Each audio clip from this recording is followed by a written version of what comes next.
Welcome to this online tutorial. In this series we will look at an introduction to DMX 512, what it is and how it works. DMX is a lighting control protocol and can transmit up to 512 channels of information between the lighting controller and the lights. DMX is very fast compared to other protocols like DALI or DSI, and it can refresh 44 times per second, which is fast enough for video-like effects. It uses a sequential wiring system. That means that the cable exits the lighting controller and then loops through each light or device we're controlling in turn. There must be no Y splits in the cable, and don't forget there must be a terminator placed at the end of every line.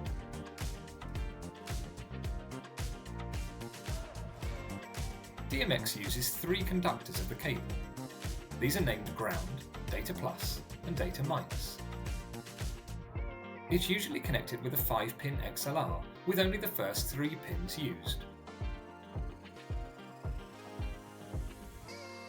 Standard RJ45 connections are also used for permanent installations of DMX.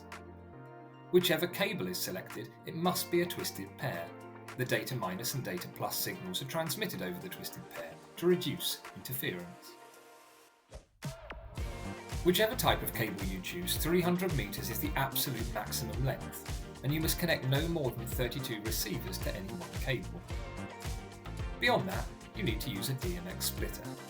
This allows you to extend your DMX network, connecting up to 300 meters to each output of the splitter, with each output accommodating up to 32 devices.